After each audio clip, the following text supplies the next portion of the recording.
Aujourd'hui, 12 novembre, journée mondiale de lutte contre la pneumonie, le dépistage précoce, une solution à ce problème de santé publique. Le charbon de sciure de bois, une trouvaille qui fera certainement le bonheur des ménagères, vous le verrez dans ce journal. Dans l'actualité également, le deuxième cas de décès dû au virus Ebola au Mali, un infirmier de l'Institut Pasteur qui aurait été infecté par un patient guinéen. Voilà pour les titres. Madame, Monsieur, bonjour et bienvenue dans ce journal. Le 12 novembre de chaque année est consacré depuis 2010 aux questions liées à la pneumonie. La pneumonie, véritable problème de santé publique, responsable de millions de décès chaque année dans le monde. Objectif donc de la Journée mondiale de la pneumonie, décrétée par l'Organisation mondiale de la santé, eh bien la sensibilisation au dépistage précoce. Chaque 20 secondes, un enfant décède de la pneumonie, soit 1 800 000 personnes qui meurent dans le monde de cette maladie chaque année. Elle est plus mortelle que le VIH, le paludisme et la rougeole réunis. La pneumonie est une maladie pulmonaire grave. La pneumonie, c'est une atteinte inflammatoire du poumon. Cette maladie est provoquée par un virus ou une bactérie. Qui est due à des microbes autres que la tuberculose. Il peut s'agir des virus, des bactéries, des champignons. Le germe le plus mortel, on l'appelle le pneumocoque. Il va ressentir une forte fièvre. C'est une douleur qui pique que le malade va indiquer avec le doigt.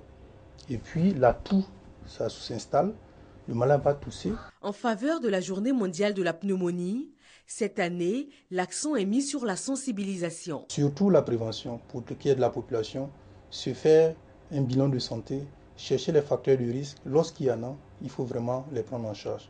Deuxième chose, c'est de se faire prendre en charge correctement lorsqu'il y a une infection des voies aériennes supérieures, notamment ORL, des pathologies de l'oreille, les pathologies de gorge, les pathologies du nez. Pour cette célébration mondiale de la lutte contre la pneumonie, les populations sont informées et sensibilisées au dépistage précoce afin d'éviter des complications qui peuvent entraîner un traitement onéreux et aller jusqu'au décès. Voilà un reportage signé Félix Amani et Fatou Fofana. Une trouvaille qui ne vous rendra certainement pas malade. Il s'agit du charbon de sciure de bois. En plus de préserver l'environnement, il a un avantage, celui de ne pas salir. Sandrine Ogou, doctorante à l'UFR des sciences de la Terre et des ressources minières spécialisée en géomatériaux, en est l'initiatrice. Ami Sissoko. Le charbon est salissable. Une trouvaille de Sandrine Ogou, doctorante au laboratoire des géomatériaux et des technologies du bâtiment à l'université Félix Houphouët-Boigny de Cocody. Son objectif, amener la population à consommer peu de ressources pour produire de l'énergie. Un combustible fabriqué à partir des déchets industriels, la sciure de bois. Pour produire 1 kg de charbon, nous sommes obligés de détruire 7 kg de bois. C'est vraiment un danger pour notre environnement. C'est ce qui nous a poussé ici à mener cette recherche-là pour trouver quelque chose qui pourra être vraiment profitable pour la population. Nous avons appelé ce combustible le charbon insalissable parce qu'avec ce combustible, vous n'avez pas les mains sales. Pour la confection de charbon insalissable, Sandrine Ogou procède au couplage d'une caractérisation de matières premières à partir d'analyses chimiques et thermiques. Nous allons dans un premier temps préparer notre amidon de manioc, ensuite mesurer une certaine quantité de la sciure, après mesurer également une certaine quantité d'argile.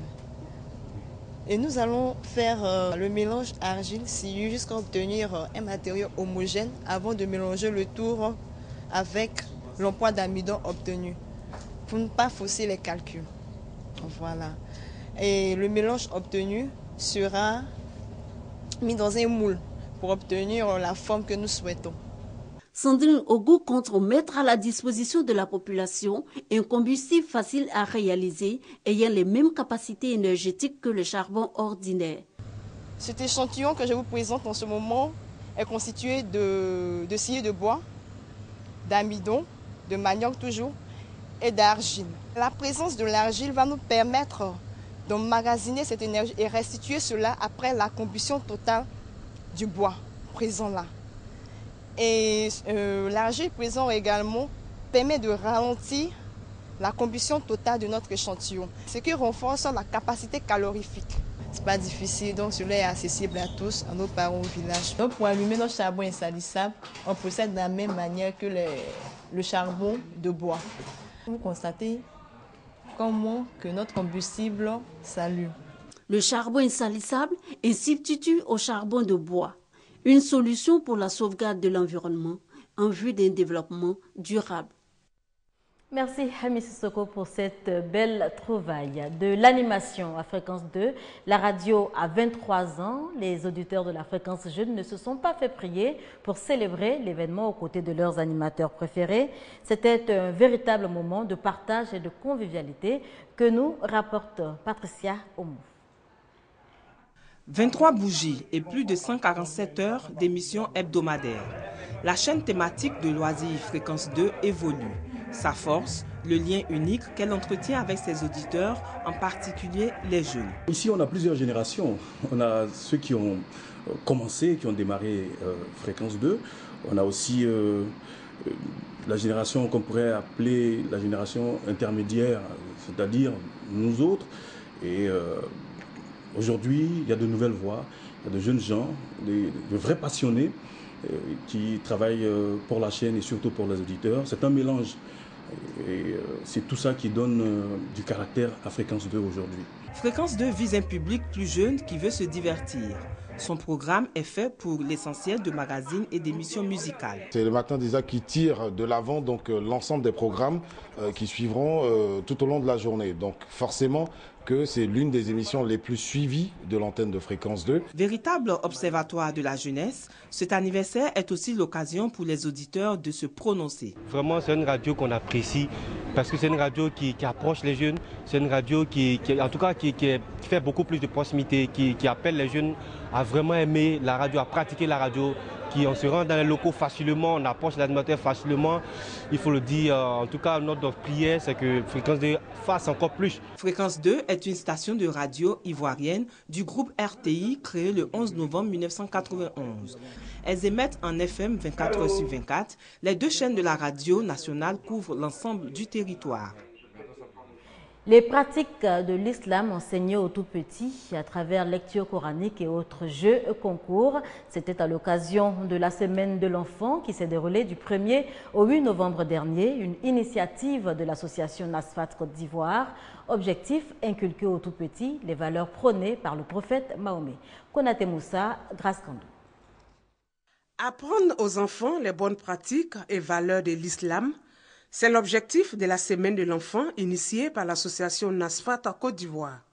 Une activité socio-éducative et culturelle pour mieux enseigner la religion musulmane aux tout-petits. Un enfant qu'on éduque très tôt, s'il grandit avec ces valeurs-là, c'est sûr que dans le futur, il sera un bon citoyen. Quand on les prend très tôt pour inculquer les valeurs islamiques, mais dans le futur, c'est de bons citoyens qui savent qu'il ne faut pas voler, il ne faut pas troubler l'ordre et ainsi de suite, la discipline surtout. Concours génie en herbe sur la vie de Mahomet, prophète de l'islam, lecture coranique sont entre autres des exercices soumis aux enfants pendant une semaine. On m'a appris sur l'islam, comment glorifier Dieu, comment prier régulièrement. La prière est importante. Que Dieu dit, on va faire une bonne chose qu'il ne faut pas faire la méchandise. J'ai retenu sur la vie du prophète que c'était le messager de Dieu. On nous a appris à lire le Coran.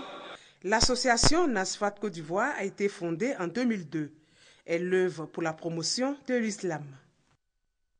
Un deuxième cas de décès lié au virus Ebola au Mali. Il s'agit d'un infirmier de la clinique Pasteur à Bamako. Il aurait été infecté par un patient guinéen. En attendant la confirmation des autorités quant à l'identité de la victime, la clinique a été mise en quarantaine. Le premier cas au Mali, vous vous en souvenez certainement, avait été détecté il y a de cela 3 semaines. Il s'agissait d'une fillette de 2 ans décédée elle aussi.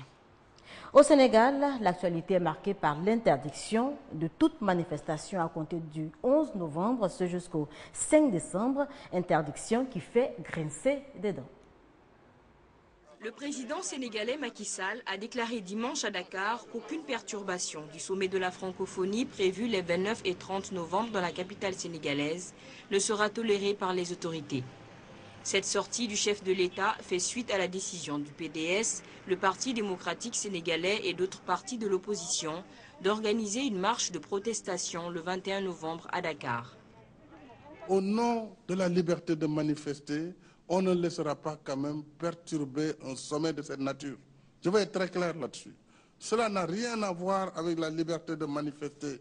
Ils peuvent à suffisance, après le sommet, manifester en l'autre dans les boulevards qu'ils veulent.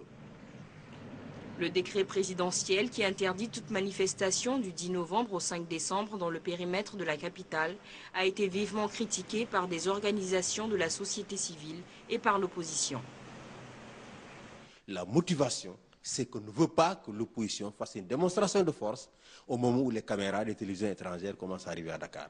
Cela est totalement illégal, c'est contraire à la constitution du Sénégal, c'est contraire aux textes internationaux ratifiés par le Sénégal, c'est contraire même à l'esprit de la francophonie. Les droits humains sont au centre de la francophonie. Le Parti démocratique sénégalais a décidé, dans le cadre de ses 40 ans, d'organiser un meeting pour fêter son anniversaire, mais surtout pour porter un message aux Sénégalais à propos de la situation du pays. Je pense aujourd'hui que le gouvernement nous installe dans une situation qui risquerait de déborder. Malgré cette interdiction, l'opposition maintient la date du 21 novembre. L'ancien président Abdoulaye Wade, qui est actuellement hors du Sénégal, est annoncé à cette manifestation.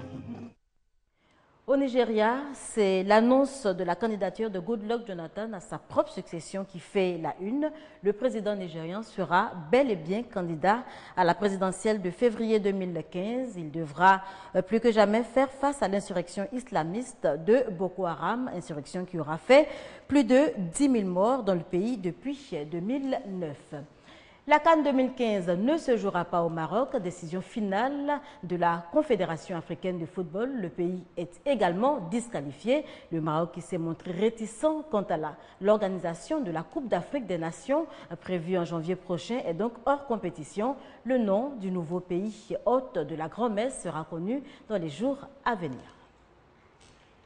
En 2015, de la Coupe d'Afrique des Nations n'aura pas lieu au Maroc. C'est ce qu'a annoncé la Confédération africaine de football qui se réunit pendant 2 jours au Caire.